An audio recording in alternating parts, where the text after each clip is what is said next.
This is a Film Stories original podcast. Okay, round two. Name something that's not boring. A laundry? Ooh, a book club. Computer solitaire, huh? Ah, sorry, we were looking for Chumba Casino.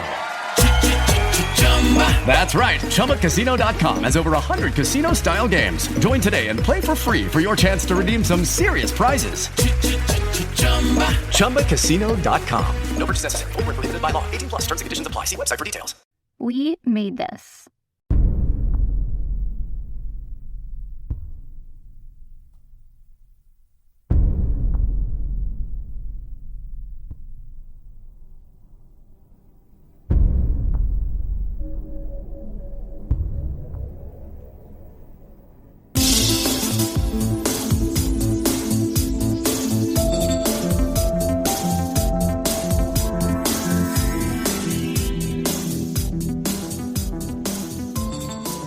Welcome back, everyone, to the X-Cast. The truth is in here. I'm your host, Tony Black, and this is I Want to Believe Minute, where we unpick the second X-Files movie 1 minute at a time. And today, helping me explore minute 35, running from approximately 34 minutes with Mulder and Scully driving into the crime scene through to 34 minutes 59 seconds as Mulder talks to Father Joe, is Dr. Bethan Jones, the author of The Truth Is Still Out There book and first-time guest on I Want to Believe Minute. So welcome, Bethan. Thank you. I'm really excited to be here.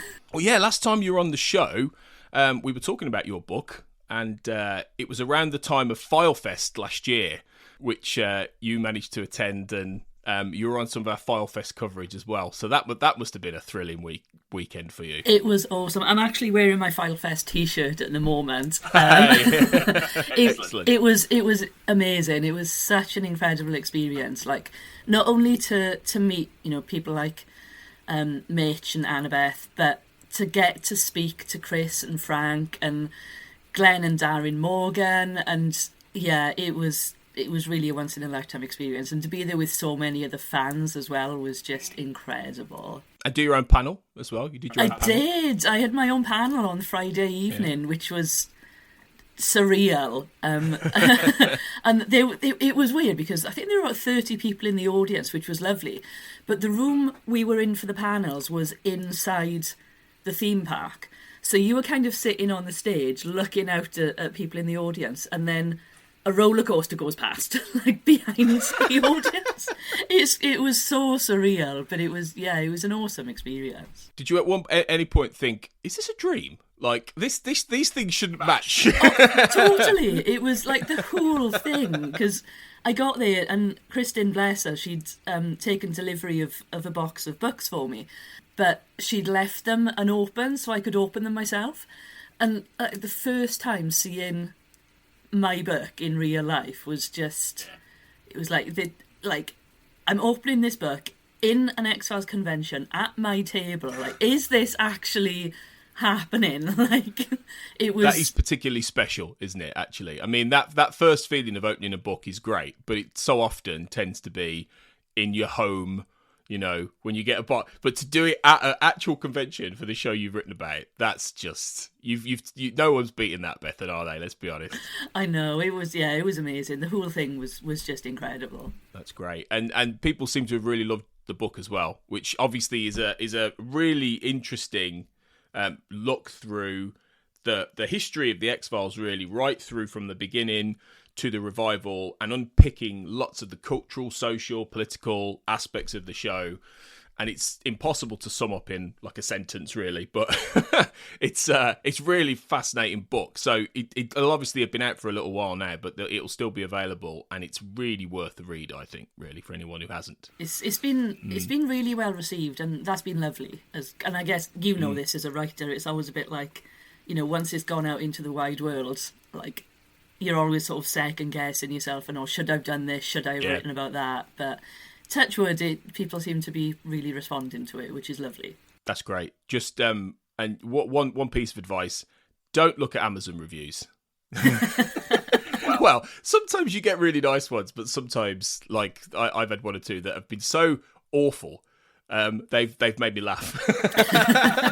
So I always think, do you know what though? The book must have been relatively successful if it's getting people in Iowa angry. Yes, Let's put it that way.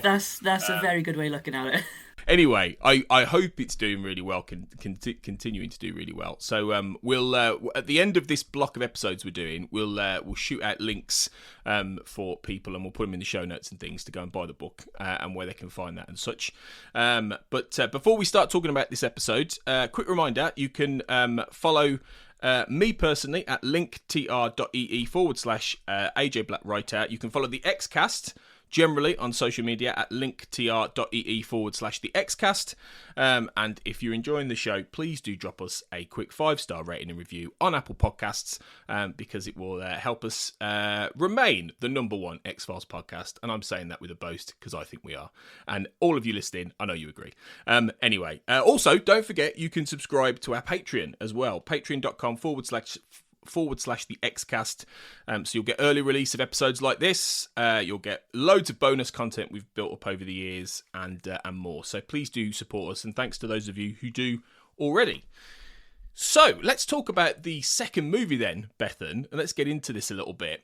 Tell us your backstory then. We do this with every new guest who comes on the minute episodes, but tell us your backstory with I Want to Believe. When did you first see it? Was it back when it first came out? I saw it at the London premiere. You told me this? Yes. You told me this. I think you told me this in the last recording we did, actually. Yes, of course. Yeah, fantastic. I think Franca did this thing on Big Light, which he was running at the time, where fans could go and see, because they essentially had two screenings, like the sort of red carpet, typical one, and then the fan one. And I ended up meeting a girl in a Facebook group that was set up for I Want to Believe, and we bid on Gillian Anson's eBay auction to win tickets to the premiere and then meet Gillian, possibly meet David, except that didn't happen, and sort of have a sort of private, small gathering with her before then going into the cinema to see the film in the official premiere. So I went up, I met Gillian, which was really cool. She liked my tattoos. Excellent, well done, Gillian. And then, saw the screening in the sort of celebrity premiere. And I think, to be honest, I would have rather seen it in the fan premiere, because I think seeing it with a cinema full of just X-Files fans would have been awesome. Yeah, absolutely. That's great that you got to do that. That's brilliant. That's an excellent, I don't think people are going to top that one, actually, when they come on and talk about when they first saw it.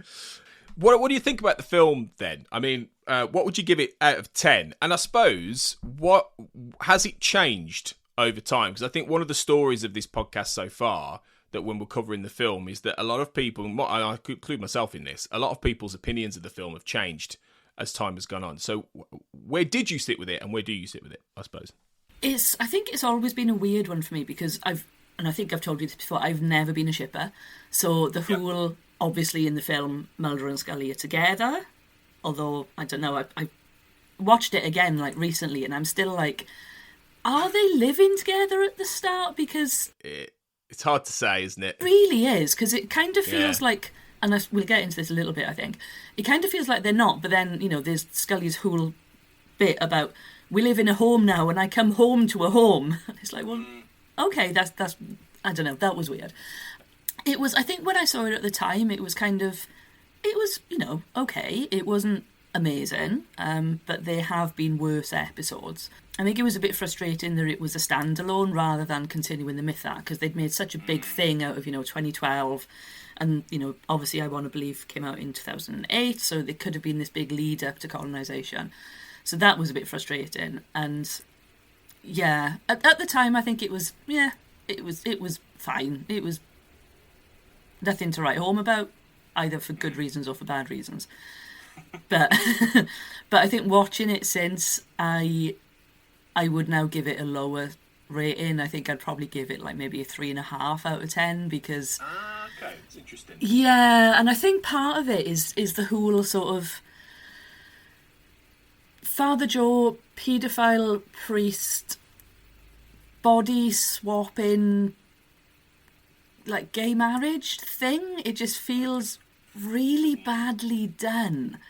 And I'm kind of watching it and going, well, I don't understand the rationale for why they are abducting predominantly women. Okay, I get there's obviously some sort of medical thing going on, which is why they're being targeted, but like, I don't know, I kind of feel like if you male identified, then would you necessarily want your head being attached to a female body? And I don't know, it just, watching it now, particularly I think when we're far more aware of issues around sort of gender identity, I'm just a bit like, oh, this is bad. And you get into some of this in the book, don't you, actually? You know, you do explore this, which is fascinating because it does feel a bit of an untapped area now. And one of those things that people would have responded to very differently in 2008 than they do in 2023. You know, things have changed so vastly when it comes to gender and identification and, you know, the trans community, etc., and all of these things, that this can look very old-fashioned, I think. You know, so I get that. I think it's a strange choice for a plot. I mean, I've always thought that, and I will have talked about this in previous episodes of this minute, so I won't rehash over my thoughts on it. But it is a strange choice for a standalone plot for a film. Really, it feels so small scale, actually, even for a standalone. You know, I've got nothing against doing a standalone X-Files movie, but you know, why would you not do something like, I don't know, like some, for just plucking one out the air, Synchrony, say, which is time travel, right? Why would you not have some big time travel story, say, as your standalone plot? Like, where you could do something genuinely quite epic. Have Mulder and Scully go to the future, say, or the past. And do you know what I mean? I mean, that would blow people's minds with excitement. I mean, even talking about that, Bethan, I'm thinking, why do they never do that? That's a great idea. You know, so it's strange. Yeah, or even doing like a horror, like the first episode that came to mind when you sort of mentioned standalones was Home, because it is such a classic horror.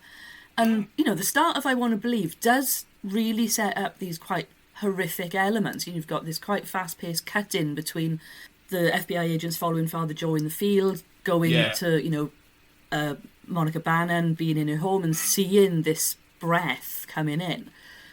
And it's like, that is really effective. And then they go down this weird route of sort of Dr. Frankenstein and sort of character study. It's, and he's always been fascinated in that, hasn't he? I mean, look at the postmodern Prometheus and all that stuff. So he's always, Carter's always very, and Spotney, to be fair, they're interested in that stuff, and I get that. And the horror, they wanted to make obviously a horror film, didn't they? Really, first and foremost, which again, great, like no issues with that at all.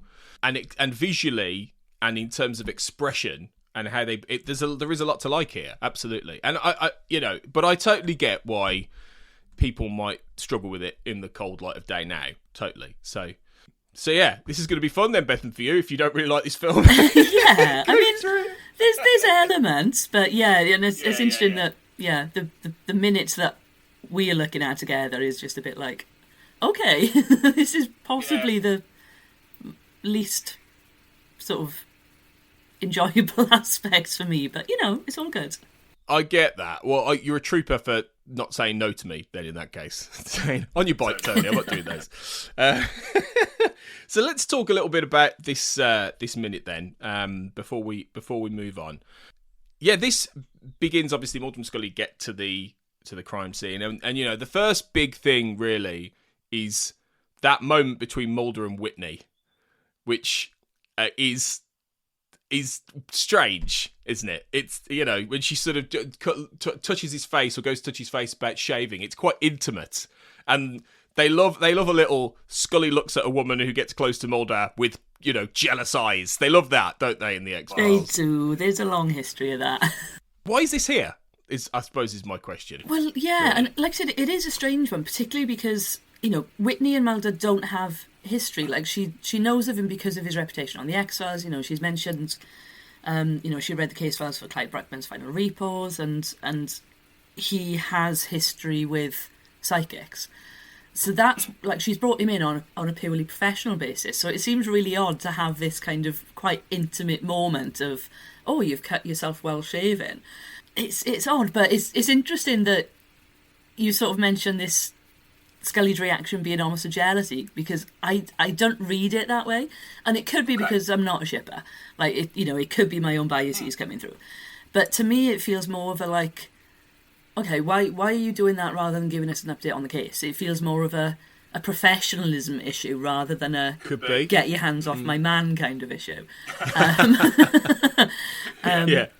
But then it's also it's a weird one, because it comes, and I suppose touching briefly on the previous minute, but it comes just after we see Mulder and Scully in bed for what I'm assuming, possibly wrongly, is like the first time in quite a while, because I don't know, it sort of Scully's whole, just a little something, and the scratchy beard comment, to me that doesn't feel like a couple that has been, together for a long time. It feels like more of a coming back together kind of thing, and so possibly Mulder's cut while shaving and Whitney highlighting that could be a nod to sort of Mulder and Scully's rekindling romance, but then I could be reading it completely a different way. No, that's a good read, I think, because I think there are various ways to look at something like this, because this there's a whole reason I think this is in here is to create that level of ambiguity, that level of questioning. I've always quite liked how nebulous their sexual relationship or their actual cohabiting relationship has been over the seasons building up to when they have William and stuff.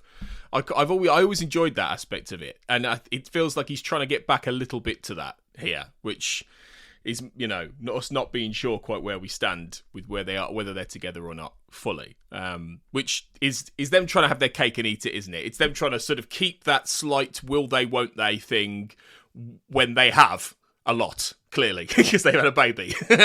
So like, exactly, yeah. So like, it's trying to close the stable door when the horse is bolted to an extent, but but fair enough. Because that's part of the core dynamic, and one of the things I've talked about in the past few of the minutes I've done on this is that this film feels to some extent like trying to reconstitute the basics of the dynamic, or the key things in the show, Samantha, which we'll get to in a minute, stuff that was there at the beginning in a way. But obviously Father Joey's saying that there's a body, they'll find a body, and the FBI are pretty sceptical at this point. Drummy's not happy about all this. Whitney then apologises for, I'm sorry I brought you guys out here. But I suppose it makes sense for them not to believe Joe here. I mean, there's a lot of scepticism about him anyway, for obvious reasons. So I guess it makes sense, doesn't it? It does, yeah. And I mean, there's been a long history, I think, of psychics being utilised in police investigations, and they don't really come up with the goods. So if you kind of have that, extra textual knowledge, for want of a better word, then you'd understand it. But to me, it feels like it's done really quickly. Like, literally, they've just got out of the car, and then Whitney's going, "Oh, I'm sorry for bringing you up here." It's true, yeah. Well, why? If you're going to apologise within like 30 seconds, why even bother? And I get it, because we haven't got time in films to hang around for a believable amount of time until we can say, "Oh, we're not going to find anything." But it happens really quickly, I find, and it was just quite jarring to see how fast that scepticism manifests itself in a right. Okay, well, we're going to give up. Yeah, it's a bit strange. I suppose it's just confected to create drama, isn't it, and tension, which is what they do. But yeah, I get that. Joe smoking a cigarette, I thought was fun. Yeah, because there's a few moments in this where I think they just wanted to get a couple of like smoking man little nods, in this film. And I mean, could we consider Joe a smoking man, Beth? It's an interesting one, because obviously thinking of Cancer Man, like smoking it's this symbol of someone we can't trust. But I also think it's really interesting, and I was sort of thinking about this when I was watching the film. It's like, at what point did smoking equal the bad guy in film and television? Because like nowadays with smoking bans and healthy awareness. You don't really get a lot of smoking in films or television, and when you do, it's quite often the bad guys. So I was sort of thinking, is this a hint that he's not trustworthy, that he is the bad guy, and we're supposed to subconsciously pick up on that? Could be, couldn't it? I suppose the only thing I can think of in recent years that tried to make smoking cool again was Mad Men. But obviously that's set in the the early 60s, period and such. So it was a period piece, but it does try and do that. But yeah, I think you're right. In the main, it's associated with villainy, isn't it? And certainly for the X-Files, in an iconic fashion. But it could be a nod to various things like that, couldn't it? It could be a bit of both, really. Yeah, it is an interesting one that I kind of like to know why that was a choice for the character. I want to go and pick Frank and Chris's brains on it. But yeah, so the minute starts to come to an end with Drummy calling the FBI off, essentially, and it looks like they're all going home from this very very snowy landscape. Quick point on that from the commentary. Actually, this was real snow that they were using, because they had a really hard snowfall that came down. So there were certain other scenes a bit later where it's fake snow, but this was actually real snow they were in. So and a lot of the terrain was obviously quite sludgy, quite difficult, etc. So they used a bit of kit called a techno crane, which I think is a fantastic name for a camera. Like, it sounds like a transformer, which I think was able to get those close-ups shots, even though the ground around Duchovny and Connolly, etc., was quite slippery. So that's a good bit of knowledge, really, bit of authenticity. Yeah, and and some of the scenes, like, they are beautifully shot as well, and the snow really does add. It's another character almost to the film. Well, I do like how visually different this looks to the first film. They are completely different in that sense, and I think that's really nice. And it would have been nice if we got a third one that sort of maybe brought them together, but wasn't meant to be. So yeah, that's it. Mulder sort of turns to Father Joe as the FBI start walking away, and that sort of starts to bring the minute to a close, really, doesn't it? It does, and it's kind of typical Mulder fashion as well, like that anti-authority. Okay, they are walking off, so I'm immediately going to turn to the person they're disbelieving and go, right. Yeah. Typical Mulder. Well, there'll be a bit more of that in the minutes to come. So I say we come back for minute 36 very soon, Bethan, and we continue the conversation about this. Okay, so thanks everyone for listening. We'll be back very soon for that 36th minute. Appreciate you enjoying the film with us. Hopefully you're enjoying I Want to Believe Minute, and we'll see you soon. But remember, as always, until then, trust no one.